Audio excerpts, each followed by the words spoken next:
It all started when Grandpa Frank decided to modernize. After years of grumbling about how things were better back in the day, he shocked the entire family by announcing, "I'm getting one of those smart home systems." We were skeptical, of course. This was the same Grandpa who once tried to use a TV remote as a phone. But he was insistent. If the neighbor's cat can activate a smart feeder, he declared, I can handle a few voice commands. A week later, the installation was complete. Lights, locks, thermostat, you name it, Grandpa's house now had it. But the real star of the show was his new voice assistant, which Grandpa immediately named Betty. At first, everything seemed fine. "Betty, turn on the lights," Grandpa said one evening, and the living room lit up like a Christmas tree. He was so pleased with himself that he called us all over to witness his newfound technological prowess. "Look at this," he boasted. "Betty, dim the lights." The lights dimmed. Grandpa grinned like a kid with a new toy. "See? I'm practically a tech genius." But Grandpa being Grandpa, things didn't stay smooth for long. The trouble began when he decided to experiment. "Betty," he said one afternoon, "make me a sandwich." Betty, of course, didn't respond. Grandpa frowned. "Betty, order a sandwich." Instead of a sandwich, the voice assistant replied, playing "Sandwiched" by the bongo beats. Loud, nonsensical music blasted from the speakers, startling Grandpa so badly he spilled his coffee. "What in tarnation?" he yelled, waving his hands at the device. "Betty, stop." The music didn't stop. If anything, it got louder. That was when Grandpa's neighbor, Marge, came over. "Frank, are you throwing a party?" she asked, peeking through the door. "Party?" Grandpa snapped. "No, I'm battling this contraption." "Maybe try turning it off?" Marge suggested. Grandpa glared at her. "If I could figure that out, Marge, we wouldn't be having this conversation." Once Grandpa Frank managed to get the music to stop, thanks to Marge unplugging the entire system, he swore to master Betty no matter what it took. "This thing is supposed to make my life easier," he declared to the family during Sunday dinner. "If Marge can handle a smart feeder for her cat, I can handle a few gadgets." "Maybe start small," suggested my cousin Emily, who had already seen the chaos unfold. "Like just turning the lights on and off?" "Small?" Grandpa scoffed. "I didn't spend all that money just to play with lights. Betty can do everything, and I'm going to prove it." The next day, Grandpa called the family group chat. His face filled the screen, looking unusually determined. "Watch this," he announced. "Betty, lock the doors." We waited. A second later, the front door clicked, and Grandpa grinned triumphantly. "See? Easy." But then he got ambitious. "Betty, set the thermostat to 65 degrees. Setting thermostat to 85 degrees, Betty chirped. Grandpa's grin faded. "What? 65. 65. The thermostat screen blinked. "Temperature set to 90 degrees. "What in blazes?" Grandpa shouted, tugging at his collar. "I'm going to roast alive in here." Meanwhile, Marge appeared at his window again, this time holding a fan. "Frank, your windows are fogging up," she called. "It's the darn thermostat." Grandpa shouted back, pacing the room. "Betty's trying to turn my house into a sauna. Why don't you just adjust it manually?" Marge suggested, looking genuinely concerned. Grandpa paused. "Manually? Marge, this is a smart home. Manuals for quitters." We were still laughing about the thermostat fiasco when Grandpa discovered Betty's scheduling feature. He called us that evening, looking unusually smug. "I've cracked it," he announced. "Betty and I are working together now. Watch this." He clapped his hands. "Betty, schedule the lights to turn off at 9 p.m. sharp." Betty's light blinked. "Scheduling complete." Grandpa beamed. "See? Who's the tech genius now?" 9 p.m. rolled around, and the lights went out. But so did the TV, the coffee maker, and, inexplicably, the dishwasher. Grandpa, who had just sat down with his favorite crossword puzzle, let out a yelp. "What's going on?" "Betty, turn the lights back on." Betty remained silent. Grandpa stumbled around in the dark, tripping over his ottoman and knocking over a lamp. By the time he found the flashlight, Marge was back at the window. "Frank, are you okay in there?" Grandpa threw open the door, flashlight in hand. "Marge, this house is rebelling against me." The next morning, Grandpa Frank was unusually quiet. This was rare. Normally, he'd be on the porch, grumbling about how things were too complicated these days. Instead, he sat at the kitchen table, glaring at Betty like she was plotting against him. "Grandpa, are you okay?" I asked cautiously, setting down my coffee. "Fine," he replied gruffly. "Just strategizing." "Strategizing?" He leaned forward, lowering his voice like he was sharing classified information. "That thing," he said, pointing at Betty, "is trying to outsmart me. But I've got a plan." His plan unfolded later that day. Armed with the instruction manual and a magnifying glass, Grandpa declared, "I'm going to reprogram Betty. If she won't listen to me, I'll make her listen." The family gathered in the living room, equal parts curious and terrified. Aunt Denise, always the practical one, said, "Are you sure this is a good idea? Maybe just call tech support?" "Tech support is for quitters," Grandpa replied. "That's what you said about the thermostat," Emily muttered. Grandpa sat down with the manual, muttering under his breath as he flipped through the pages. "It's all here," he said confidently. "I just need to adjust a few settings." We watched as he pressed buttons, fiddled with wires, and occasionally smacked Betty on the side like an old TV. "Grandpa, I don't think hitting it helps," I said. "Shows her who's boss," he replied without looking up. After an hour of tinkering, Grandpa stood up and wiped his hands like a mechanic finishing a tune-up. "All right," he said. "Betty's officially reprogrammed. Watch this." He cleared his throat. "Betty, turn on the kitchen lights." Nothing happened. "Betty, turn on the kitchen lights," he said louder. Still nothing. "Maybe you muted her?" Emily suggested, trying not to laugh. Grandpa frowned, jabbing at a button. "Betty, respond." To everyone's surprise, Betty did respond, but not how Grandpa expected. "Self-destruct sequence initiated," she chirped. The room froze. "What?" Grandpa bellowed, staring at the device like it had just insulted his mother. Emily doubled over laughing. "Grandpa, you didn't reprogram her. You put her in demo mode." "Demo mode?" Betty's calm, robotic voice interrupted. Boom.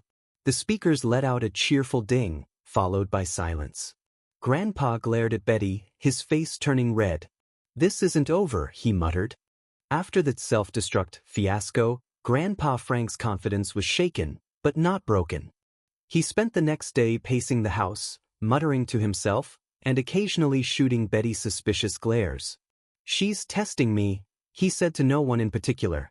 "But I'm smarter than some fancy gadget." To prove it, Grandpa decided to dive deeper into Betty's features. "If I can get her to do something advanced," he announced to the family, "then I'll have one." "What's your plan?" Aunt Denise asked skeptically. Grandpa puffed out his chest. "I'm going to make Betty vacuum the house." This might have been a reasonable goal, except for one small problem: Grandpa didn't own a smart vacuum. "What's she supposed to vacuum with?" Emily asked, clearly trying not to laugh. Grandpa thought for a moment. "Well, I have that old push vacuum in the closet. I'll just integrate it." "Integrate?" I repeated. "How do you plan to do that?" Grandpa shrugged. "Same way I reprogram Betty. I'll figure it out." We exchanged nervous glances but didn't stop him. After all, Grandpa was unstoppable once he got an idea in his head. The integration process involved duct tape, a string, and what I can only describe as misguided optimism. Grandpa tied the vacuum handle to the back of one of his dining chairs, which he then pushed around the living room while shouting, "Betty, vacuum the carpet." Betty, of course, did nothing. The rest of us watched from the couch, barely holding in our laughter. "Grandpa," Emily said gently, "I don't think Betty controls chairs." "She just needs motivation," Grandpa replied, tugging the string to make the chair move. As he continued his experiment, Rusty the neighbor's beagle wandered in through the open door, sniffing curiously at the contraption. Before anyone could react, Rusty grabbed the string in his teeth and bolted across the room, dragging the chair, the vacuum, and a very startled Grandpa in his wake. "Rusty, no!" Grandpa shouted, stumbling after the dog. The vacuum bounced along behind them, knocking over a lamp and sending a pile of magazines flying. Rusty eventually stopped in the kitchen, where he proudly dropped the string and wagged his tail, clearly pleased with himself. By the time the chaos subsided, the house looked worse than before. The lamp was crooked, the magazines were scattered, and the vacuum had somehow lost a wheel. Grandpa stood in the middle of the mess, his hands on his hips. "Well," he said, slightly out of breath, "that could have gone better." "Better?" Aunt Denise exclaimed. "You let the neighbor's dog redecorate the house." Grandpa waved her off. "It's just a minor setback. Betty and I will figure this out." Emily snorted. "Grandpa, I think Betty's winning." The house was still in shambles when Grandpa Frank declared that he was taking a break. He sank into his recliner, glaring at Betty like she was mocking him. Rusty, the neighbor's beagle, had decided to stick around, curling up at Grandpa's feet as if nothing had happened. "Traitor," Grandpa muttered, nudging the dog with his slipper. Rusty wagged his tail in response, clearly oblivious to the tension in the room. As Grandpa sat brooding, Aunt Denise couldn't help but step in. "Frank," she said, crossing her arms, "maybe it's time to call someone. A professional. Someone who actually knows how to use this stuff." Grandpa scoffed. "I don't need help. I just need time." "Time to do what?" Emily asked, leaning against the doorway. "To outsmart Betty," Grandpa replied, his jaw set with determination. "She's not going to beat me." We all exchanged looks, trying not to laugh. Grandpa's break didn't last long. That evening, he decided to try one of Betty's simpler features, controlling the TV. "Betty," he said, sitting up straight in his recliner, "turn on the TV." The TV blinked on and Grandpa grinned. "See? I've got this under control." But then he got cocky. "Betty, play a Western movie." The screen flickered, and suddenly, the room was filled with loud explosions and heavy metal music. Betty had somehow pulled up a music video titled "Heavy Metal Apocalypse." Grandpa's grin disappeared. "Betty, stop." The music got louder. "Betty, stop." Rusty jumped up, barking wildly, while Grandpa fumbled for the remote. Aunt Denise ran into the room, covering her ears. "Frank, what is happening?" "I don't know." Grandpa shouted over the noise. In the chaos, Grandpa accidentally hit the volume button on the remote, cranking the music up to max. Rusty, thinking this was some kind of game, started running in circles, barking louder than ever. "Frank, turn it off." Aunt Denise yelled. "I'm trying." Grandpa shouted back, jabbing random buttons on the remote. Finally, Emily stepped in and unplugged the TV. The room fell silent except for Rusty's excited panting. Grandpa sank back into his chair, looking thoroughly defeated. "This thing is cursed," he muttered. That's when Marge appeared at the window again. "Frank, is everything all right in here?" she asked, peeking inside. "Fine, Marge," Grandpa grumbled. "Just fine." "Because it sounded like a demolition derby," Marge continued, her brow furrowed. "And what's the dog doing here?" Adding to the chaos, Aunt Denise replied, glaring at Grandpa. Grandpa sighed, rubbing his temples. "All right," he said finally, "maybe I'll call tech support?" The room erupted in cheers. "About time," Emily said, shaking her head. "But only if Betty promises to behave," Grandpa added, pointing at the device like it could understand him. The next day, Grandpa Frank reluctantly called tech support. It took him 3 tries to navigate the automated menu. "Why can't I just talk to a real person?" But eventually, he reached a cheerful representative named Kyle. "Hi, Mr. Frank. How can I assist you with your smart home today?" "Well, Kyle," Grandpa began, his voice heavy with frustration, "your little gadget here has turned my house into a circus." Kyle chuckled politely. "I'm sorry to hear that, sir. What seems to be the issue?" Grandpa launched into a tirade, recounting everything from the self-destruct sequence to Rusty's impromptu vacuum race. "And now Betty won't even turn on the TV without playing some sort of apocalypse nonsense." Kyle, to his credit, stayed calm. "All right, Mr. Frank, let's troubleshoot. Have you tried resetting the system?" Grandpa frowned. "Reset? What does that mean?" Kyle patiently walked Grandpa through the process, which involved unplugging Betty, waiting 10 seconds, and plugging her back in. Grandpa muttered under his breath the entire time, but eventually, the device rebooted. Okay, Kyle said, his voice upbeat. Now try a simple command. How about turning on the lights? Grandpa cleared his throat. Betty, turn on the lights. The lights flickered on, and Grandpa's eyes widened. It worked. Great, Kyle said. Anything else you'd like help with? Grandpa hesitated. Well, can Betty vacuum the house? There was a pause on the line. Do you have a smart vacuum, sir? No, Grandpa admitted, his tone defensive. Kyle coughed to cover a laugh. All right, Mr. Frank. How about we stick to what Betty can actually do? After the call, Grandpa seemed rejuvenated. I've got it all figured out now, he declared. Kyle said Betty can set reminders, play music, and even tell jokes. Are you sure you want to try the music thing again? Aunt Denise asked, raising an eyebrow. Absolutely, Grandpa replied confidently.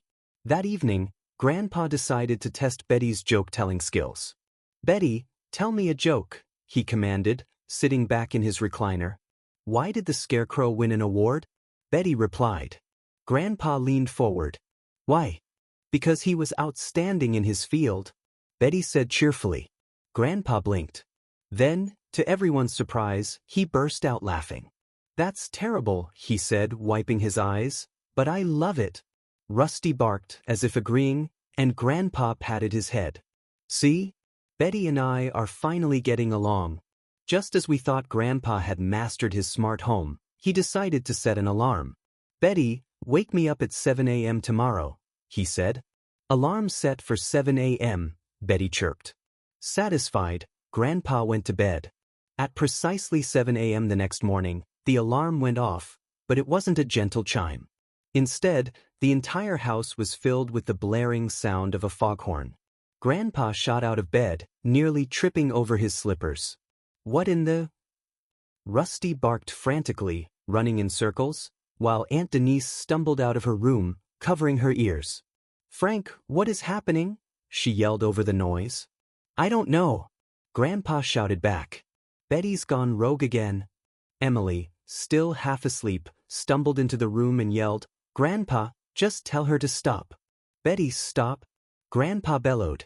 The alarm finally ceased, leaving the house in stunned silence. Grandpa stared at Betty, shaking his head. Kyle didn't warn me about this. What's the most unexpected thing a smart device has done in your home? Would you keep trying, or give up entirely? Let me know in the comments. After the foghorn fiasco, Grandpa Frank declared war on Betty. That thing isn't smart, it's out to get me, he grumbled over breakfast, poking at his scrambled eggs like they were part of the problem. Grandpa, you set the alarm, Emily pointed out, barely holding back her laughter. I didn't set it to sound like a ship docking. Grandpa snapped. Well, maybe you accidentally changed the alarm tone, Aunt Denise suggested. Accidentally? Grandpa said, his voice rising. Do you think I'd choose a foghorn on purpose? Rusty barked, wagging his tail like he was enjoying the chaos. Determined to prove he wasn't beaten, Grandpa decided to experiment with Betty's other features. That afternoon, he tried to set reminders. Betty, remind me to take my pills at 3 p.m., he said. Reminder set, Betty replied. Grandpa nodded, satisfied. See? Easy. At precisely 3 p.m., Betty chimed in. It's time to take your pills, Frank. Grandpa smiled triumphantly. Now that's how it's done. But then, Betty chimed again. Reminder, take your pills? Grandpa frowned. I heard you the first time. Betty didn't care. Take your pills? Betty, stop reminding me. Grandpa barked. Reminder, take your pills? Stop. Grandpa shouted. By the time we arrived at the house, Grandpa was sitting on the porch with his arms crossed, glaring at the doorway like Betty might come outside and challenge him to a duel. She won't stop reminding me, he complained as we approached. Did you turn the reminder off? Emily asked. Grandpa blinked. You can do that? Emily sighed. Grandpa, you might need a manual just for Betty. Later that evening, Grandpa decided to try something less complicated, ordering pizza using Betty's voice assistant feature. Betty, order a pepperoni pizza, he commanded. Ordering pepperoni pizza, Betty replied. Grandpa grinned. See? She's finally listening to me. But then, Betty added, also ordering mushroom pizza, Hawaiian pizza, and veggie supreme. What? Grandpa exclaimed, staring at the device. I didn't say that. Your order has been placed, Betty said cheerfully. Grandpa jumped up. Cancel the order. Cancel. Order cannot be canceled, Betty replied. When the delivery driver showed up an hour later with 4 pizzas, Grandpa had no choice but to pay. You'd better eat all of this, he grumbled, glaring at the family as we tried not to laugh. Hey, Grandpa, Emily said, holding up a slice of Hawaiian, at least Betty's got good taste. Rusty wagged his tail, happily munching on a piece of crust. The next morning, Grandpa Frank sat at the kitchen table, staring at the 4 half-empty pizza boxes like they were mocking him. Rusty, ever the opportunist, sat by his feet, hoping for another slice. This ends today, Grandpa announced, pushing his chair back dramatically. Betty and I are going to have a talk. You mean another argument? Emily quipped from the couch, earning herself a glare. No, Grandpa said firmly. This time, I'm taking charge. No more rogue alarms, no more pizzapaloozas, no more nonsense. Grandpa marched into the living room, where Betty sat innocently on the side table. He cleared his throat. Betty, we need to talk. Betty remained silent. See? Grandpa said, turning to us. Already ignoring me. She's not a person, Grandpa, Emily said, rolling her eyes. You have to say an actual command. Grandpa grumbled something under his breath, then tried again. Betty, tell me how to fix our relationship. Betty chirped to life. I'm sorry, I didn't understand the question. Neither do I, Betty, Grandpa muttered, pacing the room. Deciding to start fresh, Grandpa grabbed the instruction manual again. This time, he planned to reset Betty entirely. Back to square one, he announced. I'm going to make this thing work on my terms. What's the worst that could happen? Emily whispered to me. Don't jinx it, I whispered back. The reset process seemed simple enough. Hold the button for 10 seconds. But when Grandpa held it down, Betty's cheerful voice piped up. Factory reset initiated. Returning all settings to default. Good, Grandpa said. That's what I want. Betty added, restoring all previous commands. Grandpa, setting thermostat to 90 degrees. What? Reactivating foghorn alarm. Betty, no. Word. Grandpa, I'm trying. Grandpa yelled, fumbling with the cord. By the time he finally yanked the plug, the thermostat was at 80 degrees, and the foghorn alarm was already blaring in the background. Rusty, caught up in the excitement, had knocked over a chair and was now happily chewing on a leftover slice of pizza. Grandpa slumped into his recliner, shaking his head. This thing is a menace, he muttered. Ask Betty, Grandpa grumbled. By the time the house cooled down, thanks to Aunt Denise manually resetting the thermostat, Grandpa Frank was done with Betty. Or at least, that's what he claimed. I'm putting her in the closet, he announced, holding Betty's cord like a trophy. Let her think about what she's done. Grandpa, Emily said, trying not to laugh, she's not a child. She's a smart device. Smart. Grandpa snapped. She's been trying to sabotage me since day one. Rusty wagged his tail at Grandpa's outburst, clearly enjoying the show. Grandpa carried Betty to the hall closet and stuffed her onto the top shelf. There, he said, dusting off his hands. Now we can live in peace. But peace didn't last long. The moment Grandpa returned to the living room, the lights flickered. The TV turned on by itself, blasting a documentary about sharks. I think Betty's still connected, Emily said, checking her phone. Grandpa, it's like she's haunting the house, Aunt Denise said, clutching her cup of tea. When he flung open the door, Betty's blue light was glowing softly, like she knew she had the upper hand. Grandpa stared at her, hands on his hips. All right, Betty. You win this round. Emily peeked around the corner. Are you actually surrendering? Grandpa sighed. No. I'm regrouping. Determined to regain control, Grandpa called Kyle from tech support again. Hi, Mr. Frum. Listen, Kyle. There was a long pause. Have you tried disconnecting her from the Wi-Fi? Grandpa froze. The Wi-Fi? Yes, sir. If she's disconnected, she can't control anything. Grandpa hung up without another word and stomped over to the router. With one dramatic yank, he pulled the cord. The house went eerily silent. The TV turned off, the coffee maker stopped brewing, and the doorbell finally stopped ringing. Grandpa stood there, breathing heavily, like he'd just won a battle. "That's it," he said. "I've defeated her." But just as Grandpa sat down in his recliner, his phone buzzed. It was a notification. "Your smart device is offline. Would you like to reconnect?" Grandpa threw his phone onto the couch. "I'm moving back to the cabin." After the router incident, Grandpa Frank declared his home officially unsmart. The Wi-Fi stayed unplugged, Betty remained in the closet, and Grandpa sat in his recliner with a smug grin. "See," he said, gesturing to the now quiet house. "This is how a home should be. Peaceful." Rusty wagged his tail, sprawled across the floor with a satisfied yawn. For a moment, it seemed like Grandpa had finally won. But the silence didn't last.